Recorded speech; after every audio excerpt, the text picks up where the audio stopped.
La Nochebuena, que no se apagó. Jamás olvidaré el grito de mi esposa esa noche, un alarido que atravesó las paredes de adobe, que silenció las risas de la cena navideña y convirtió la alegría en terror puro. Leonel no está. Esas 3 palabras bastaron para que mi corazón se detuviera y la Nochebuena de 2019 se transformara en la peor pesadilla de mi vida. O eso creí, hasta que la neblina nos mostró algo que ninguno de nosotros podría explicar jamás. Me llamo Mario Medina. Soy carpintero en Mineral del Chico, Hidalgo, un pueblito enclavado entre montañas donde la niebla llega como un manto espeso cada invierno. Aquí, cuando el frío cala los huesos y la oscuridad se traga los caminos, uno aprende a respetar la naturaleza. Pero esa Nochebuena, la montaña nos enseñó algo más que respeto. Nos enseñó fe. Todo comenzó como cualquier 24 de diciembre. Rosa, mi esposa, había pasado el día entero preparando la cena. El olor a bacalao, romeritos y ponche de frutas inundaba nuestra casita de paredes encaladas. Habíamos invitado a don Agustín, nuestro vecino anciano que vivía solo desde que murió su mujer, y a Daniela, la sobrina de Rosa, una muchacha de 16 años que estudiaba para ser paramédica y siempre andaba ayudando en lo que podía. Las velas parpadeaban sobre la mesa de madera que yo mismo había tallado años atrás. Afuera, la temperatura había descendido a menos de 5 grados. Podía escuchar el viento silbando entre los pinos, ese sonido inquietante que los viejos del pueblo dicen que es el suspiro de las ánimas que vagan por el bosque. Leonel, mi hijo de 7 años, estaba emocionadísimo.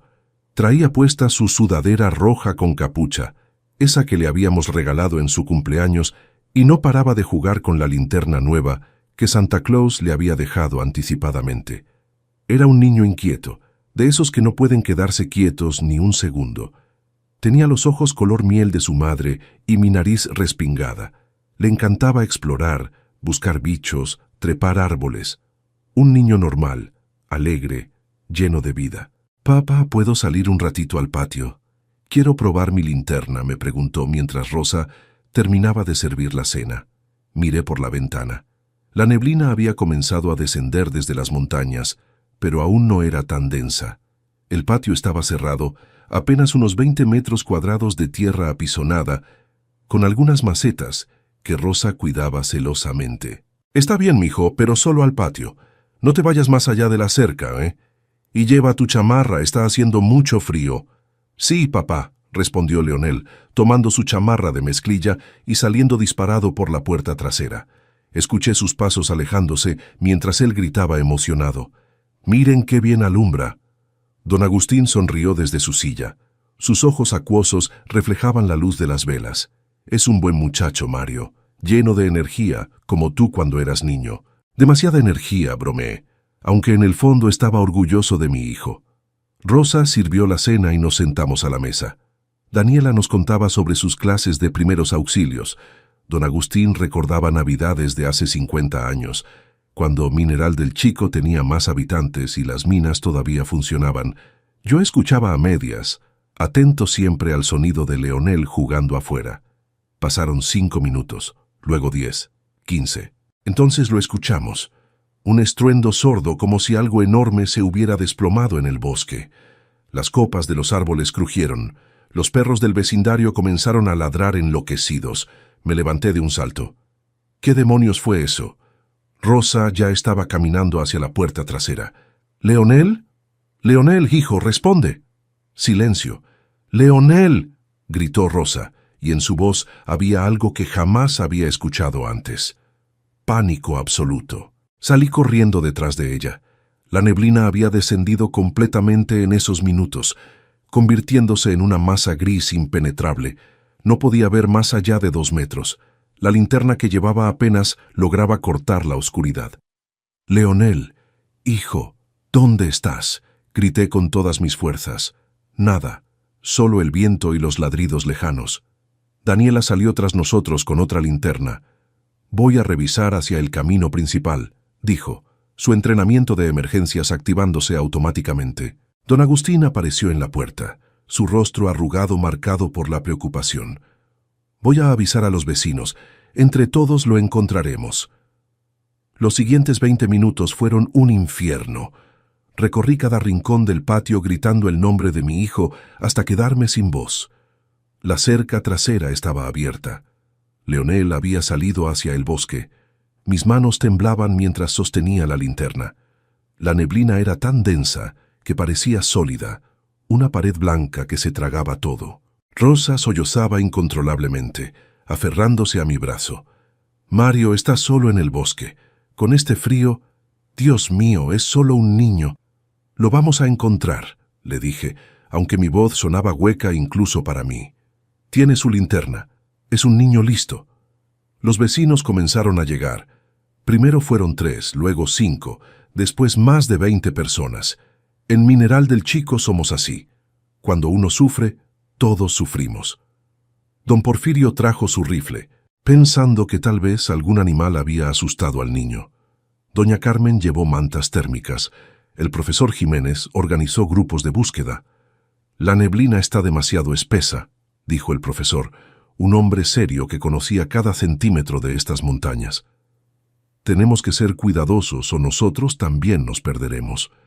Avancen en grupos de 3, no más de 50 metros hacia el bosque, y regresen cada 10 minutos». Era un plan sensato, pero cada segundo que pasaba era un segundo más que mi hijo estaba solo en esa oscuridad helada.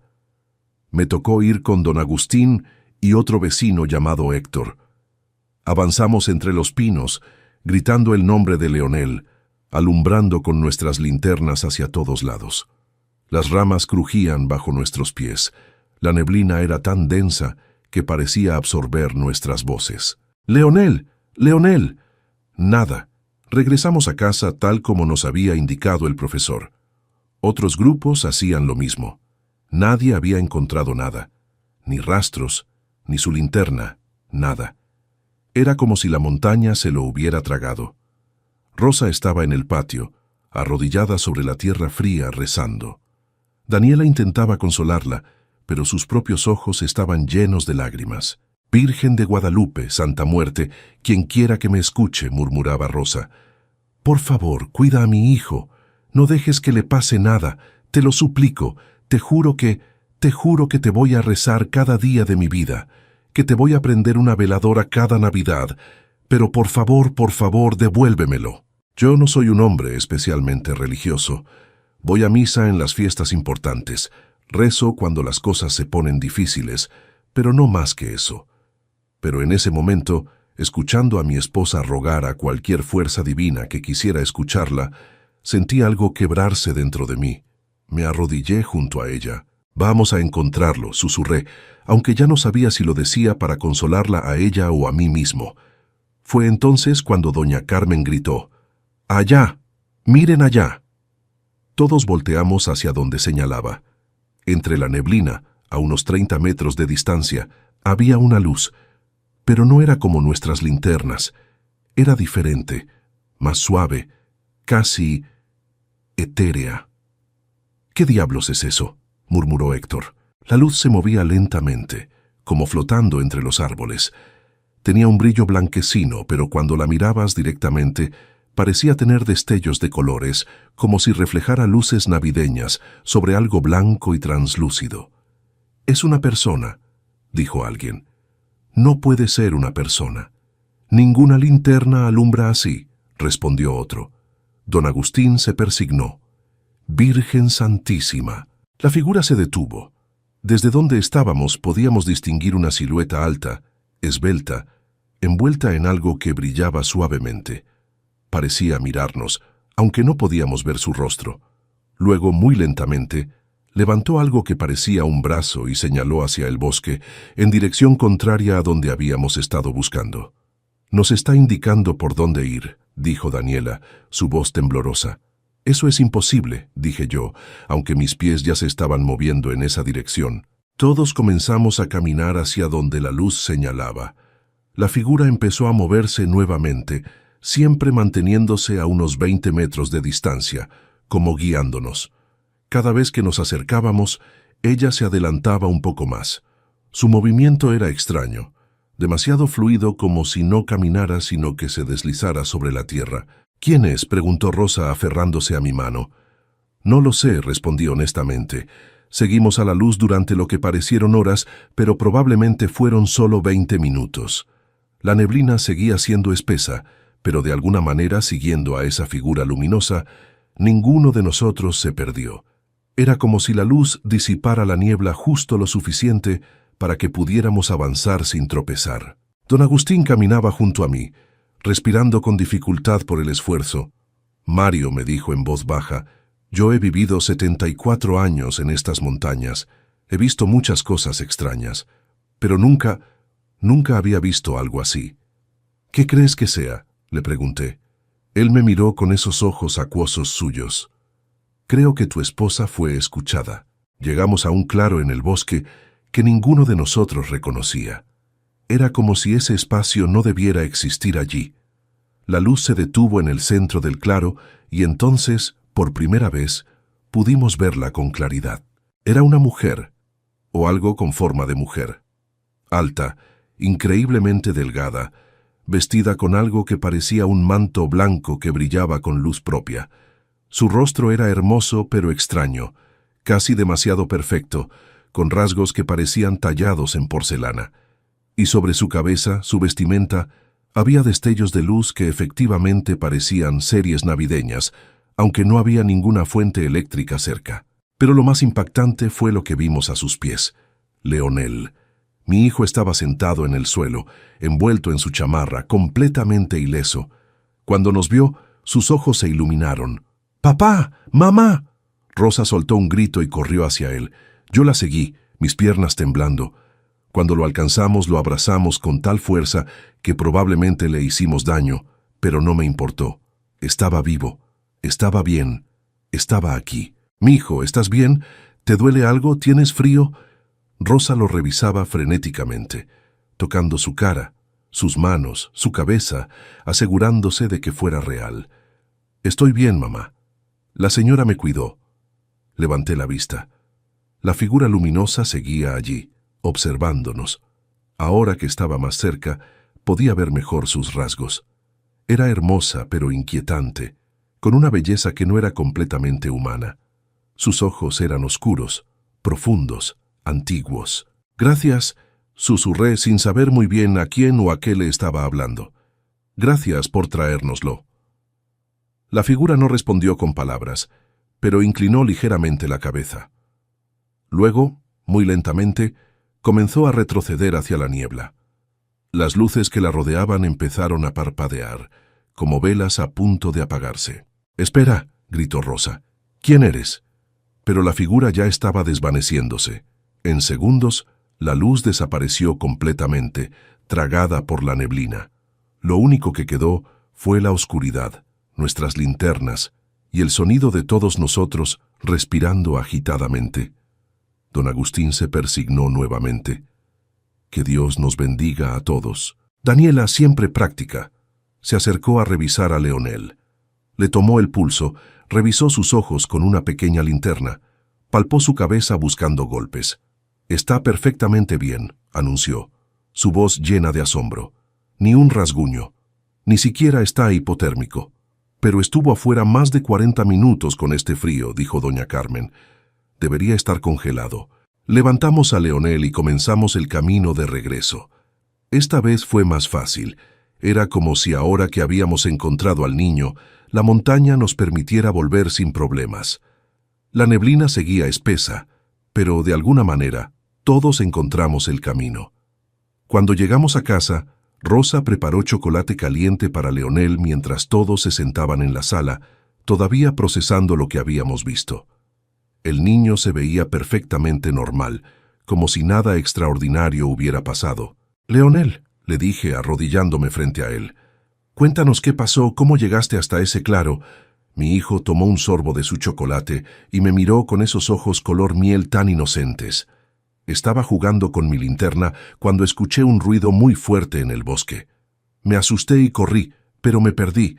Había mucha niebla y no podía ver nada. Empecé a llorar porque tenía miedo. —¿Y luego? —le animó Rosa, acariciando su cabello. Luego ella apareció. La señora flaquita. ¿Qué aspecto tenía, mijo? Era muy blanca, como de porcelana, y muy bonita. Tenía un vestido blanco que brillaba con lucecitas, como las del árbol de Navidad.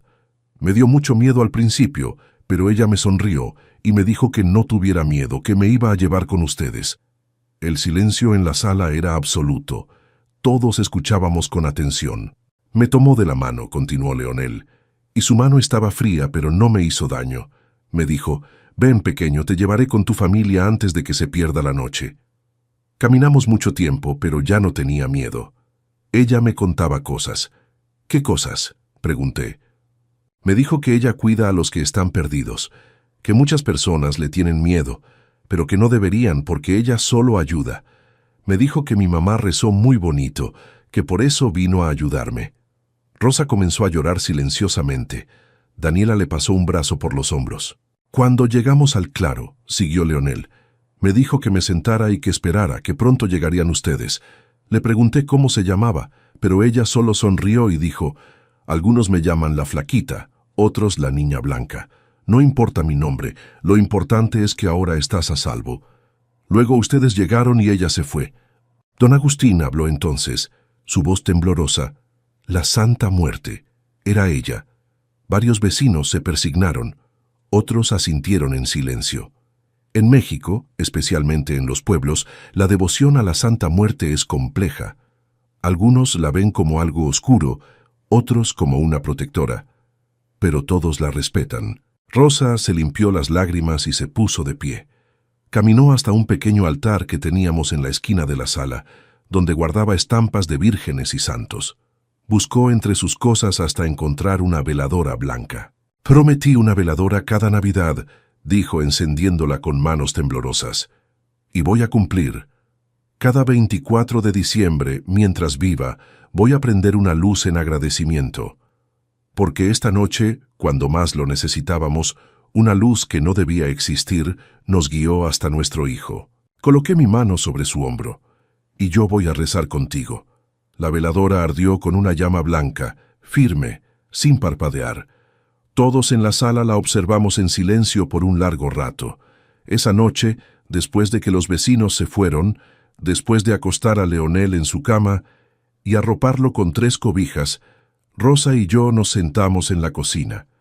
La veladora seguía ardiendo en la sala, su luz proyectando sombras danzantes en las paredes. «¿Crees que realmente fue ella?», me preguntó Rosa. Pensé en la figura luminosa, en esos ojos antiguos y profundos, en la forma en que nos había guiado sin perderse jamás en esa neblina imposible.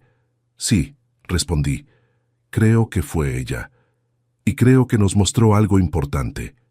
«¿Qué cosa?». «Que los milagros existen, que cuando todo parece perdido, cuando la oscuridad es absoluta, hay luces que nunca se apagan, aunque no las entendamos, aunque nos den miedo». Rosa apoyó su cabeza en mi hombro. «Esta Navidad casi nos destruye, pero también nos enseñó a tener fe». Los días siguientes fueron extraños en Mineral del Chico. La historia de lo que había pasado se corrió por todo el pueblo. Algunos vecinos que no habían estado allí no lo creían, pensaban que habíamos imaginado cosas por el pánico.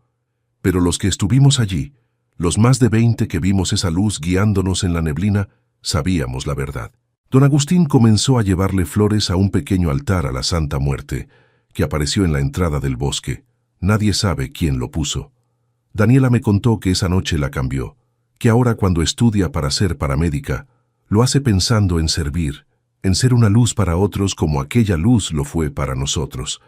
Leonel volvió a ser el mismo niño inquieto de siempre, trepando árboles y buscando bichos. Pero de vez en cuando jugaba en el patio, se detenía y miraba hacia el bosque con una expresión pensativa. Una vez le pregunté qué estaba pensando. «A veces creo verla», me dijo, «entre los árboles cuando hay niebla, solo por un segundo, como si estuviera cuidándonos». «¿Te da miedo?», negó con la cabeza. «No, papá, me hace sentir seguro. Ahora cada 24 de diciembre, nuestra familia tiene una tradición nueva. Antes de la cena, los 3 salimos al patio. Rosa enciende una veladora blanca y la coloca en un pequeño altar que construí especialmente para ese propósito. Rezamos juntos, agradeciendo por ese milagro que nos fue concedido. Y cada año, sin falta, esa veladora arde con una llama blanca, firme, sin parpadear, hasta el amanecer del 25.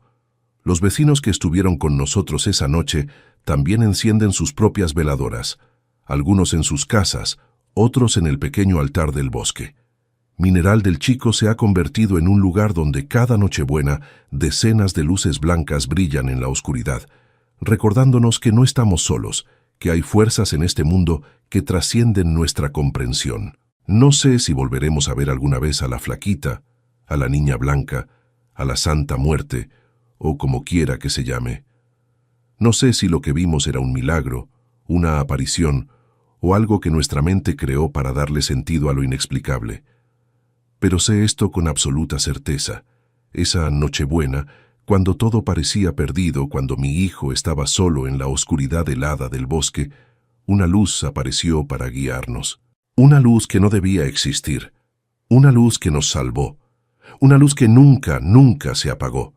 Y mientras esa veladora siga ardiendo cada Navidad, mientras sigamos recordando y agradeciendo, yo sé que esa luz seguirá protegiéndonos, porque al final eso es lo que fue: protección, amor, una respuesta a la desesperada oración de una madre que estaba dispuesta a prometer cualquier cosa por la vida de su hijo. Esta es mi historia, la historia de mi familia, la historia de una Nochebuena que pudo haber terminado en tragedia, pero que, gracias a un milagro incomprensible, terminó uniéndonos más que nunca.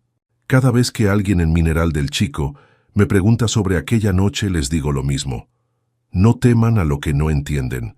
No rechacen las luces solo porque brillan en formas inesperadas. Porque a veces, las luces más hermosas son las que aparecen cuando más oscura es la noche. Y esta luz, la luz de aquella Nochebuena, es una que seguirá brillando en nuestros corazones por siempre. Nunca se apagará. El regalo. Que no esperaba. Nunca pensé que lloraría frente al mar como un niño perdido, pero ahí estaba yo, Tomás Rentería, con 43 años encima y las manos vacías, suplicándole a la nada que me mandara algo, lo que fuera, porque ya no sabía cómo mirar a mi hijo a los ojos. Era el 22 de diciembre, y en mi bolsillo no había más que 3 monedas que ni siquiera alcanzaban para 1 kilo de arroz. La brisa marina de Isla Aguada me golpeaba la cara mientras caminaba descalzo por la arena, alejándome de las casitas de colores que se veían tan bonitas en las postales, pero que por dentro guardaban las mismas preocupaciones que la mía. A lo lejos, el faro viejo se alzaba como un gigante dormido, apagado desde hacía horas. El cielo estaba manchado de ese rojo oscuro que anuncia la noche, y yo sentía que mi vida entera se estaba hundiendo con el sol. Llevaba 5 meses sin una pesca decente.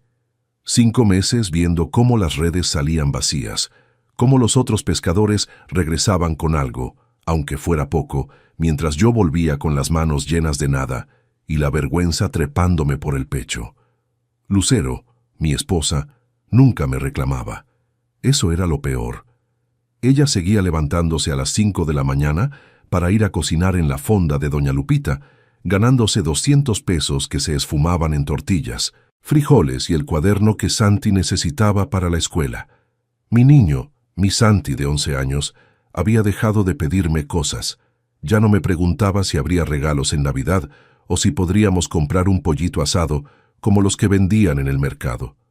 Simplemente me miraba con esos ojos grandes y callados, y yo sentía que me estaba fallando con cada segundo que pasaba. Esa noche, caminando por la playa, metí la mano en el bolsillo trasero de mi pantalón y toqué la estampita doblada que siempre llevaba conmigo. Era una imagen de la Santa Muerte que mi abuelo me había dado cuando yo tenía la edad de Santi. Ella cuida a los que no tienen a nadie más, me había dicho con su voz rasposa de fumador. Nunca fui devoto. No le rezaba ni le encendía veladoras como otros en el pueblo, pero tampoco me deshacía de ella. Era como un amuleto heredado, algo que simplemente estaba ahí, entre las costuras de mi vida. Me senté en la arena húmeda, con las rodillas contra el pecho, y empecé a hablar en voz alta, sin importarme si alguien me escuchaba o si parecía un loco. «No sé si alguien me oye», dije mirando hacia el mar negro que se extendía hasta donde alcanzaba la vista. «No sé si tú existes o si Dios existe, o si todo esto es pura casualidad y mala suerte. Pero necesito ayuda.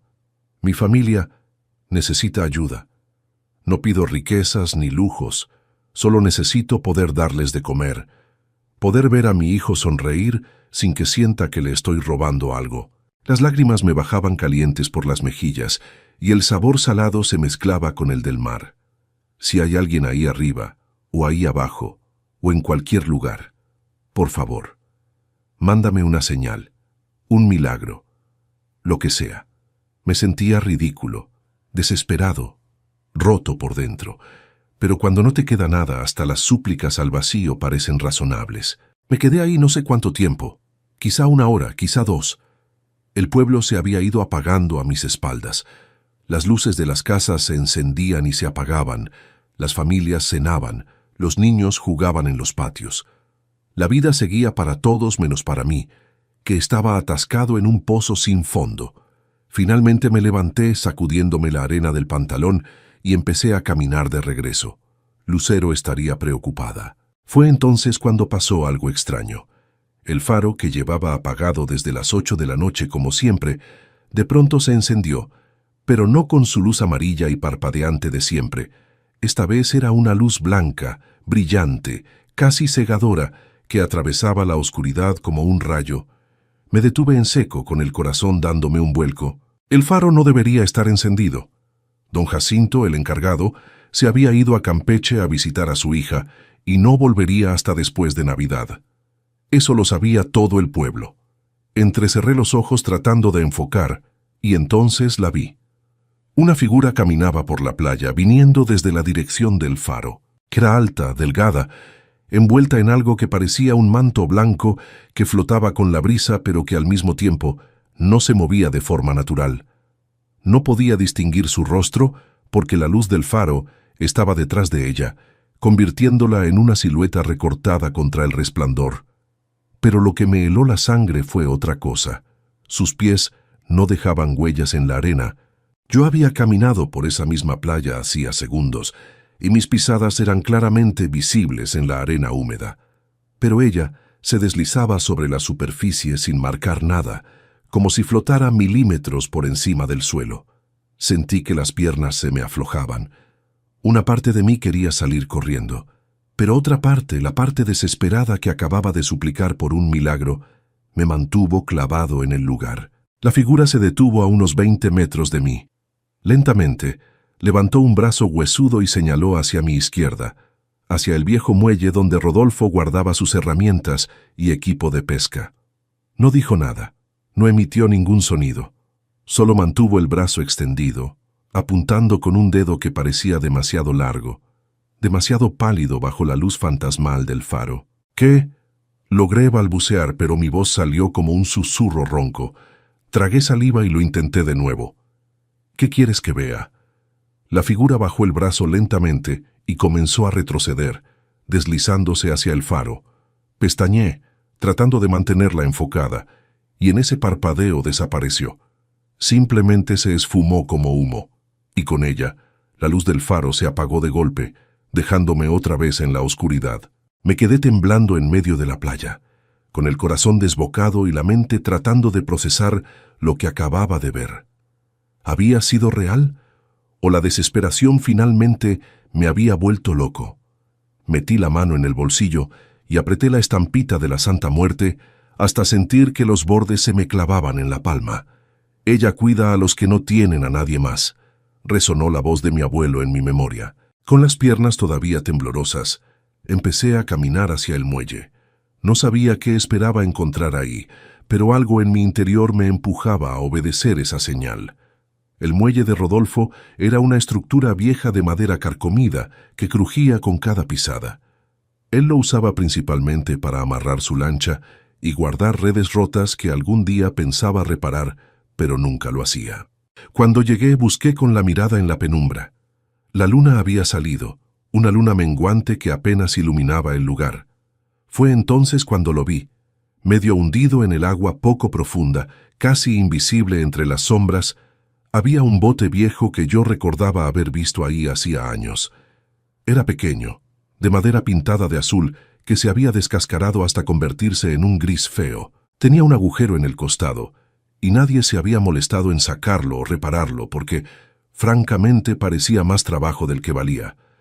Pero ahí estaba. La aparición me había señalado exactamente hacia él. Al día siguiente, en cuanto amaneció, volví al muelle. A la luz del día el bote se veía aún peor de lo que recordaba. Pero también vi algo más. El agujero no era tan grande como pensaba. Con un poco de trabajo, algo de resina y unas tablas, podría sellarlo. Podría hacerlo navegar de nuevo. Rodolfo apareció alrededor de las 9 de la mañana, masticando un taco de frijoles. Era un hombre gordo y bonachón, con una barriga que le colgaba sobre el cinturón y una risa que sonaba como motor de lancha. «¡Tomás!», me gritó desde la orilla. «¿Qué haces mirando esa basura?». Me rasqué la nuca, sintiéndome un poco estúpido. «Rodolfo, ese bote tiene dueño», se acercó intrigado. «¿Ese? Es mío, técnicamente. Lo compré hace como 10 años pensando que lo arreglaría, pero nunca tuve tiempo. ¿Por qué? ¿Te interesa?». «No tengo dinero para comprarlo», admití, sintiendo que el calor me subía a las mejillas. «Pero si me lo prestaras o... no sé, podría intentar arreglarlo y...». Rodolfo me interrumpió con un manotazo amistoso en el hombro que casi me tira al agua. «Llévatelo, hombre. Si le sacas provecho es tuyo. Total, yo solo lo uso para que los pelícanos se paren ahí a cagar. Considera que es mi regalo de Navidad para ti». No podía creerlo. Le di las gracias como 5 veces, mientras él se reía y se alejaba, gritándome que no se lo agradeciera cuando todavía no sabía si el maldito bote flotaría. Pero yo sentía que acababa de recibir la primera parte del milagro que había pedido. Los siguientes 2 días fueron un frenesí de actividad. Conseguí madera prestada de don Fermín, que tenía un taller de carpintería. Doña Meche, la vecina que vendía pan, me regaló un tarro de resina que su difunto esposo había dejado guardado. «Úsalo bien, mijo», me dijo con sus ojos arrugados brillando de bondad. Santi me ayudó a lijar las tablas, aunque sus bracitos se cansaban rápido. Lucero no preguntó nada, solo me preparaba café cargado y me llevaba tacos de lo que hubiera cuando veía que llevaba horas trabajando sin parar. Para el 24 de diciembre en la tarde, el bote estaba listo. No era bonito, no tenía motor ni vela, solo un par de remos que había tallado yo mismo de unas ramas gruesas, pero flotaba. Lo empujé al agua y se mantuvo firme, sin hundirse, meciéndose suavemente con las olas. Era Nochebuena. En el pueblo las familias ya estaban preparando sus cenas. El olor a pavo, cerdo y tamales flotaba en el aire. En mi casa, Lucero había conseguido hacer un caldo de pescado con las sobras que le había regalado una clienta. No era mucho, pero al menos era algo. «Voy a salir un rato», le dije, besándola en la frente. Ella me miró con esos ojos que me conocían demasiado bien. «Ten cuidado», fue todo lo que dijo. Subí al bote con el corazón latiéndome fuerte. No llevaba redes grandes, solo una atarraya pequeña que había sido de mi padre. Remé hacia afuera, sintiendo cómo los músculos de mis brazos protestaban porque llevaba meses sin remar de verdad. El sol estaba bajando, tiñendo el cielo de naranja y rosa. El mar estaba tranquilo, casi como un espejo. Llegué a un punto donde el agua era profunda y me detuve. Eché la atarraya sin mucha esperanza, más por costumbre que por fe. Esperé unos segundos y jalé. El peso me tomó por sorpresa. La red venía tan cargada que casi me hizo perder el equilibrio. Empecé a tirar con todas mis fuerzas, gruñendo del esfuerzo, y cuando finalmente subí la red al bote, no podía creer lo que veía.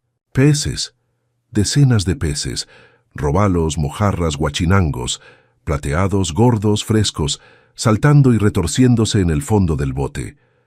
Solté una carcajada de incredulidad. Volví a echar la red.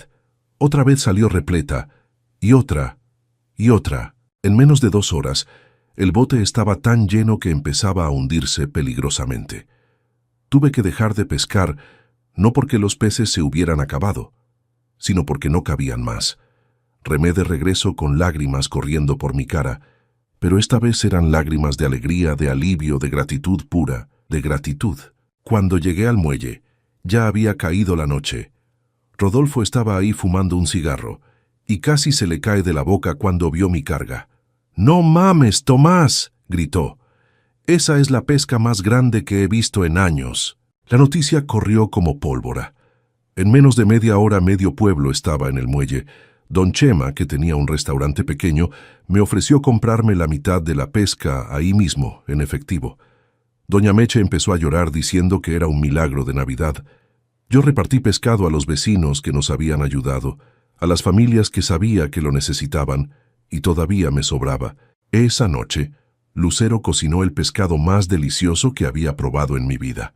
Santi se comió 2 platos completos, riendo y contándome cómo los otros niños del pueblo decían que yo era un pescador mágico.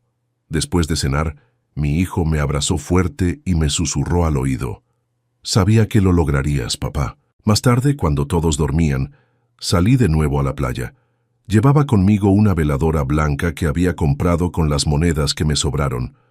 Caminé hasta el lugar donde había visto la aparición y la encendí ahí, clavándola en la arena para que no se cayera con el viento. Me arrodillé frente a la llama pequeña y saqué la estampita de mi bolsillo. La miré a la luz de la veladora. La imagen de la Santa Muerte, con su túnica y su guadaña, me devolvió la mirada desde el papel gastado. «Gracias», susurré. «No sé si fuiste tú, o Dios, o el universo, o simplemente suerte, pero gracias. Te prometo que no voy a desperdiciar esto». La llama de la veladora se elevó un poco, como si una brisa invisible la hubiera tocado, y luego se estabilizó. Sentí una paz que no había experimentado en meses, quizá años. Me levanté, me sacudí la arena de las rodillas y regresé a casa con mi familia. Los días siguientes fueron como un sueño. Don Chema me contrató para pescar exclusivamente para su restaurante. Otros 2 negocios de Campeche me contactaron pidiendo pescado fresco. De repente, después de 5 meses de sequía, tenía más trabajo del que podía manejar. Contraté a 2 muchachos del pueblo para que me ayudaran, pagándoles lo justo porque yo sabía lo que era no tener nada. Reparé el techo de mi casa. Le compré a Santi una bicicleta usada pero en buen estado que lo hizo gritar de emoción. Lucero dejó de trabajar en la fonda de Doña Lupita y abrió su propio puesto de comida junto al muelle, vendiendo pescado frito y ceviches que se volvieron famosos en toda la región. Pero lo más importante, lo que realmente cambió fue algo interno. Recuperé no solo mi sustento, sino también mi dignidad, mi propósito, mi fe en que las cosas podían mejorar. Había tocado fondo y alguien, me había levantado justo cuando más lo necesitaba. Cada Navidad desde entonces, sin falta, voy a esa misma playa en la noche del 24 de diciembre. Llevo una veladora blanca y la enciendo frente al mar. A veces voy solo. A veces Lucero y Santi me acompañan. Nos quedamos ahí unos minutos en silencio, escuchando las olas, sintiendo la brisa marina, agradeciendo. Nunca volví a ver la figura del manto blanco. El faro nunca se encendió fuera de horario otra vez, pero no necesito más señales. Ese milagro fue suficiente para cambiar el curso de mi vida, para recordarme que incluso en la oscuridad más profunda, la luz puede aparecer cuando menos la esperas. A veces la gente del pueblo me pregunta, ¿cómo explico lo que pasó esa Navidad? Algunos dicen que fue pura suerte, que simplemente llegó un cardumen grande y yo tuve la fortuna de estar ahí. Otros, los más religiosos, dicen que fue un milagro de Dios. Doña Meche jura que fue la Virgen de Guadalupe. Don Rodolfo dice que fue San Pedro, el patrono de los pescadores. Yo simplemente sonrío y no discuto con nadie. En mi corazón, en lo más profundo de mi ser, sé que esa noche alguien escuchó mi súplica. Puede que fuera la Santa Muerte, puede que fuera algo más grande que todos los nombres que le damos. Lo que importa no es cómo se llame, sino que cuando yo estaba quebrado, desesperado, sin esperanza, se me concedió una segunda oportunidad. Y ese regalo inesperado es algo que nunca voy a olvidar. Ahora, cuando veo a otros hombres y mujeres del pueblo pasando por tiempos difíciles, les cuento mi historia. Les digo que no pierdan la fe, que pidan ayuda aunque se sientan ridículos, que estén atentos a las señales, porque a veces los milagros no vienen con trompetas y coros de ángeles. A veces vienen disfrazados de botes viejos, de vecinos generosos, de mares que de repente se llenan de peces. Santi tiene ahora 16 años. Está en la preparatoria y quiere estudiar biología marina. Dice que quiere entender el mar como yo lo entendí esa noche. Lucero tiene 3 empleados en su negocio y está ahorrando para abrir un local más grande. Y yo, Tomás Rentería, el pescador que una vez lloró en la playa creyendo que todo estaba perdido, ahora me despierto cada mañana agradecido. Todavía llevo la estampita en mi bolsillo. Ya está más gastada, más doblada, casi transparente en algunos lugares de tanto manosearla. Pero no pienso deshacerme de ella nunca. Es mi recordatorio de que en este mundo hay cosas que no podemos explicar, fuerzas que no podemos ver, pero que están ahí, esperando el momento justo para actuar. Así que si alguna vez te encuentras en la oscuridad, si alguna vez sientes que no hay salida, si alguna vez piensas que nadie te escucha, te diré lo mismo que me digo a mí mismo cada noche antes de dormir. No pierdas la esperanza. Pide tu milagro. Trabaja por él. Y estate atento porque cuando llegue, puede que no sea como lo imaginabas. Puede que sea mejor. Puede que sea exactamente el regalo que no esperabas, pero que necesitabas con toda el alma. La última campana, nunca olvidaré el sonido de esas campanas. No porque fueran hermosas o solemnes, sino porque no debían estar sonando. Eran las 11:15 de la noche, y las campanas de la Basílica de Nuestra Señora de la Salud repicaban con una urgencia que hacía temblar las piedras antiguas de Pátzcuaro. Mi esposo Héctor me sostenía entre sus brazos, mientras yo luchaba por respirar, sintiendo cómo mi corazón se retorcía dentro del pecho como un pájaro herido. Y entonces, entre el dolor y el miedo, vi algo que cambiaría mi vida para siempre. Pero déjame contarte desde el principio. Llegamos a Pátzcuaro 2 días antes de Nochebuena. Yo había insistido en venir a pesar de todo, a pesar de que mi madre me había rogado por teléfono que mejor descansara en Ciudad de México, que el viaje era largo y yo no estaba bien de salud. Pero ¿cómo explicarle que necesitaba verla? ¿Cómo decirle que llevaba semanas con esa sensación de despedida, como si mi cuerpo supiera algo que mi mente se negaba a aceptar? Soy enfermera. Llevo 15 años trabajando en el turno de noche del Hospital General y he visto morir a suficiente gente como para reconocer las señales. Los dolores en el pecho habían comenzado en octubre, suaves al principio, como un puño apretando despacio. Para noviembre ya despertaba en las madrugadas con la respiración entrecortada, empapada en sudor frío. Héctor me suplicaba que fuera al cardiólogo, pero yo siempre encontraba una excusa. Mucho trabajo, falta de tiempo. La consulta estaba muy cara. La verdad es que tenía miedo. Miedo de que me dijeran lo que ya sabía. El viaje desde la Ciudad de México hasta Michoacán fue largo. Héctor manejó su taxi las 6 horas completas, deteniéndose solo una vez en Toluca para que yo pudiera estirar las piernas y tomar aire. Recuerdo que me senté en una banquita del paradero y observé a las familias que iban y venían con maletas y bolsas llenas de regalos. Una niña pequeña corría persiguiendo globos rojos mientras su madre la llamaba entre risas. Algo dentro de mí se quebró en ese momento. Una grieta pequeña pero profunda. Quise llorar pero me aguanté. Héctor ya estaba bastante preocupado. Cuando llegamos a Pátzcuaro, la tarde caía sobre el lago como una bendición dorada.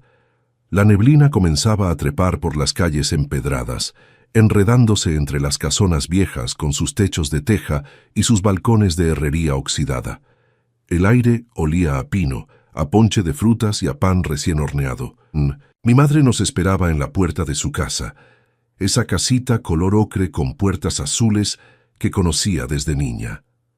Me abrazó con tanta fuerza que por un momento olvidé el peso que cargaba en el pecho. Esa noche cenamos con calma. Mi madre había preparado todo lo que me gustaba: atole de grano, corundas, carnitas con su salsa verde picosa. Héctor y ella hablaban de cosas cotidianas mientras yo empujaba la comida en mi plato sin mucho apetito.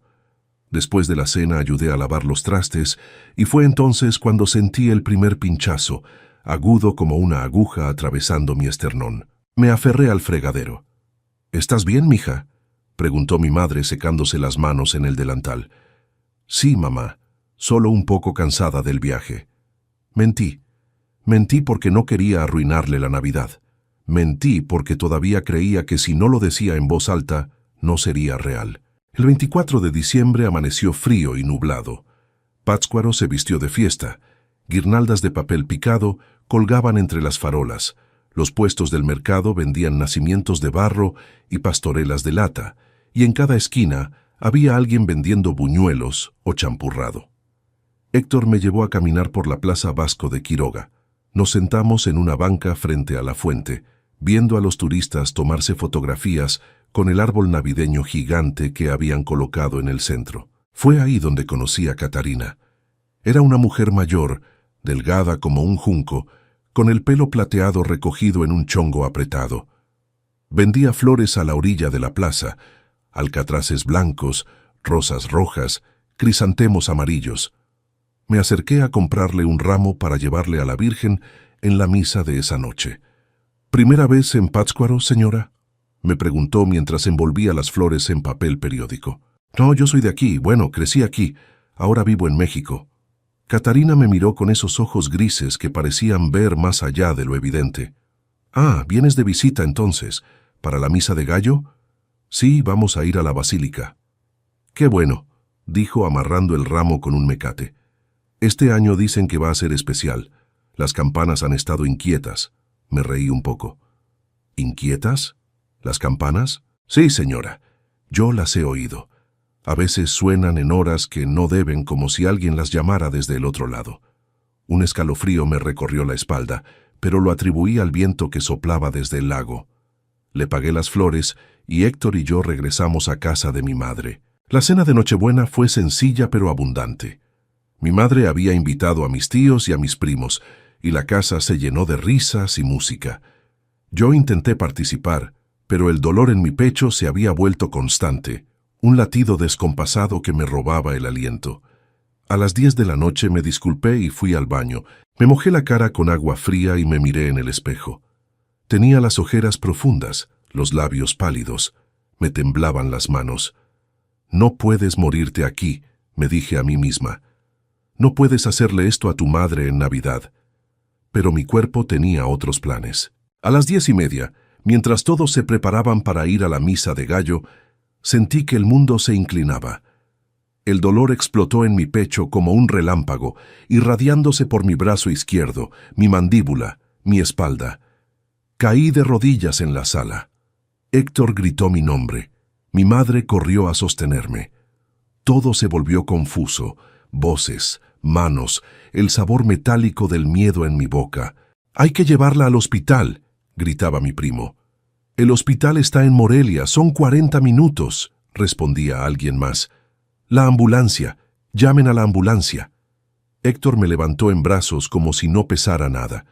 Su cara estaba desencajada por el terror. «Aguanta, mi amor, aguanta, por favor».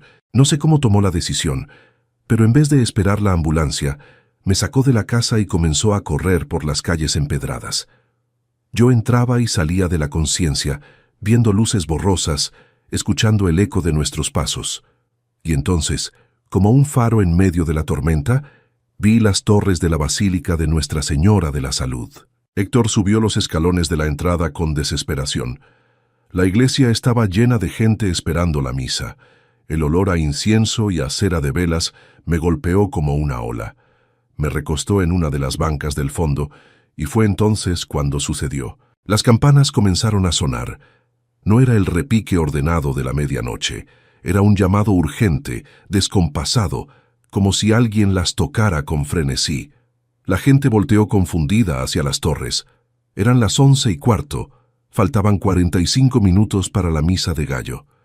«¿Quién está tocando las campanas?», preguntó alguien. «Nadie debería estar allá arriba», respondió otro. Yo apenas podía respirar. Mi visión se nublaba. Sentía que mi corazón era un motor a punto de desarmarse. Héctor me sostenía la mano, rezando en voz baja, con lágrimas corriendo por sus mejillas. A nuestro alrededor, la gente comenzaba a aglomerarse.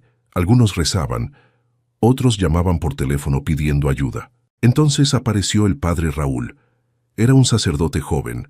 No tendría más de 30 años, con el pelo negro peinado hacia atrás y unos ojos oscuros llenos de bondad. Se arrodilló junto a mí y tomó mi otra mano. «Hermana, ¿me escuchas?». Su voz era suave, pero firme. «No tengas miedo. Estás en la casa de Dios». Quise responderle, pero no pude. Mi corazón daba bandazos, cada latido más débil que el anterior. Sentía que me hundía, que el piso de la iglesia se abría bajo mi cuerpo y me jalaba hacia un vacío oscuro y silencioso. Y entonces sucedió el milagro. El aire dentro de la basílica cambió. De pronto, el frío intenso que había entrado con nosotros desapareció, reemplazado por una calidez suave, envolvente, como si alguien hubiera encendido 1000 velas invisibles. La gente dejó de murmurar. Las campanas, que seguían sonando con su repique frenético, de pronto adquirieron un ritmo diferente, solemne, antiguo, como si tocaran una melodía que nadie recordaba pero todos reconocían. Juanito, el monaguillo que ayudaba al padre Raúl, dio un paso atrás y señaló hacia donde yo estaba. «Padre». Su voz temblaba. «Padre, ¿la ve?». «¿Ver qué, hijo?». La señora, detrás de ella. Catarina, la florista, también había entrado a la iglesia y estaba parada cerca de nosotros con su rebozo negro. Ella también miraba fijamente hacia mi espalda, con los ojos muy abiertos y las manos apretadas contra su pecho. «Santa Niña», susurró con reverencia. «Santa Niña Blanca». Yo no podía voltear.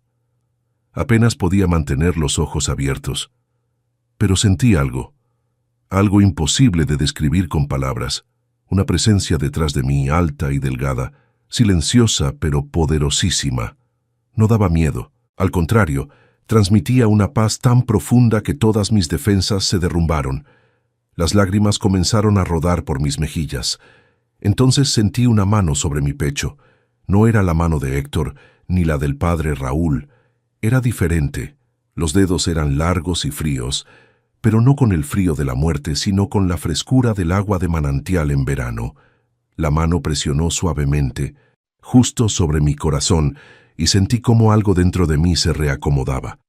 Como si un nudo se deshiciera, como si una puerta cerrada se abriera de par en par. Mi corazón, que había estado tambaleándose al borde del abismo, de pronto encontró su ritmo. Un latido, 2, 3, constantes, firmes, vivos. Respiré profundo, el aire llenando mis pulmones con una facilidad que había olvidado. El dolor desapareció. No disminuyó, no se hizo tolerable. Simplemente se fue, como si nunca hubiera existido. Abrí los ojos completamente y volteé la cabeza hacia atrás. Por un instante, solo un instante brevísimo, la vi.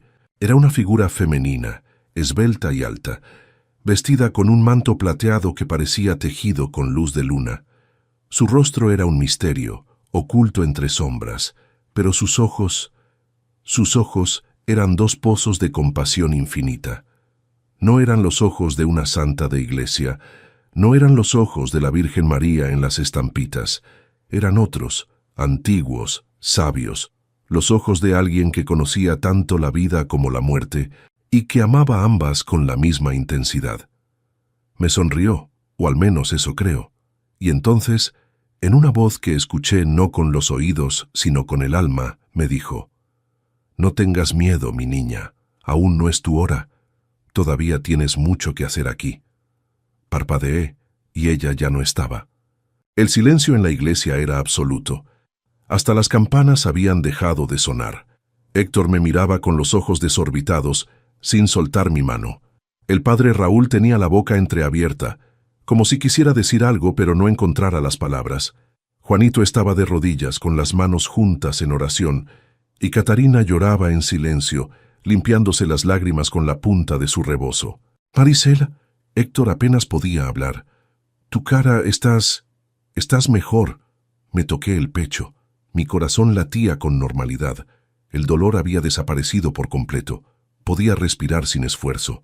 Me sentía viva, realmente viva, de una manera que no había sentido en meses. ¿Qué pasó?, pregunté, mi voz ronca. Ella te tocó, dijo Juanito, todavía temblando. La vi. Estaba detrás de ti, vestida de plata. Puso su mano en tu pecho y entonces te curaste. El padre Raúl se santiguó lentamente. Nuestra Señora de la Salud, murmuró. Ella vino por ti. Pero Catarina negó con la cabeza, con esa certeza tranquila de quien sabe cosas que otros no entienden. No, padre, no fue la Virgen, fue la madrina, la niña blanca. La Santa Muerte vino a devolverle el aliento a esta mujer, porque alguien la necesita todavía en este mundo. El nombre cayó sobre la iglesia como una piedra en un pozo. Algunos se persignaron, otros murmuraron oraciones, pero nadie discutió, porque todos habían sentido esa presencia, todos habían visto el cambio en el aire, habían escuchado las campanas imposibles, habían sido testigos del milagro. Minutos después llegaron los paramédicos. Me revisaron con incredulidad. Mi pulso era estable, mi presión arterial, normal. No había signos de infarto, ni de arritmia, ni de nada. Uno de ellos, un hombre mayor con bigote canoso, me miró a los ojos y simplemente dijo: «Señora, usted debería estar muerta. No sé qué pasó aquí, pero no fue medicina, fue otra cosa». Me llevaron al hospital de Morelia de todas formas, por precaución. Me hicieron electrocardiogramas, análisis de sangre, radiografías. Todo salió bien, perfectamente bien. Los doctores no se lo explicaban. Hablaban entre ellos en voz baja, revisando mis historiales previos, comparándolos con los resultados actuales. Era como si mi corazón se hubiera regenerado en cuestión de minutos. Pasé la Navidad en el hospital, pero no me importó. Héctor se quedó conmigo todas las noches, durmiendo en una silla incómoda junto a mi cama. Mi madre venía todos los días con comida casera y flores frescas. Y Catarina también vino, una tarde, con un ramo de alcatraces blancos y una veladora. «Para que le des las gracias», me dijo dejando la veladora en la mesita junto a mi cama. «La madrina te dio un regalo, mi niña. No lo desperdicies». «¿Cómo le doy las gracias?», pregunté. «Viviendo bien, con gratitud. Y si algún día quieres dejarle una ofrenda, deja flores blancas en el lago, ella las verá». Me dieron de alta el 28 de diciembre. Regresamos a Ciudad de México en enero y yo volví a trabajar en el hospital. Pero algo había cambiado en mí. Ya no temía a la muerte. La había mirado a los ojos, había sentido su mano sobre mi corazón y había aprendido que no era una enemiga. Era parte del ciclo, parte del misterio, y a veces, cuando era necesario, podía ser también una sanadora. Han pasado 3 años desde aquella noche. Mi corazón sigue sano y fuerte. Los médicos lo llaman remisión espontánea, un fenómeno inexplicable. Yo sé la verdad. Cada Navidad, Héctor y yo regresamos a Pátzcuaro. Visitamos a mi madre, asistimos a la misa de gallo en la basílica, y al amanecer del 25 de diciembre, caminamos hasta la orilla del lago. Allí, mientras la neblina se levanta sobre las aguas tranquilas y las garzas blancas vuelan bajo el cielo rosa del amanecer, dejamos un ramo de alcatraces blancos flotando sobre las aguas. Es nuestra ofrenda, nuestro agradecimiento, porque la Santa Muerte, la madrina de huesos y flores, la guardiana del umbral, me sostuvo entre la vida y la luz aquella noche. Me miró con sus ojos antiguos y decidió que mi historia no terminaría ahí. Y cada vez que toco mi pecho y siento el latido constante de mi corazón, recuerdo sus palabras. Aún no es tu hora. Todavía tienes mucho que hacer aquí. Y entonces sonrío y sigo adelante, viviendo cada día como el regalo que es, agradecida por el milagro que nadie más puede explicar, pero que todos en aquella iglesia presenciaron. El momento en que las campanas sonaron antes de tiempo y una visitante imposible cruzó el velo entre los mundos para salvar la vida de una mujer común en una noche extraordinaria. La noche de la misa de medianoche en Pátzcuaro, cuando el milagro bajó envuelto en plata y misericordia y me devolvió al mundo de los vivos con una segunda oportunidad. Mi nombre es Marisela. Soy enfermera, esposa, hija, y soy la mujer a quien la muerte le regaló vida. Esa es mi historia. Y es verdadera, tan verdadera como las campanas que todavía repican en la Basílica de Nuestra Señora de la Salud, guardando el secreto de aquella noche, cuando lo imposible se volvió real y el amor fue más fuerte que el final.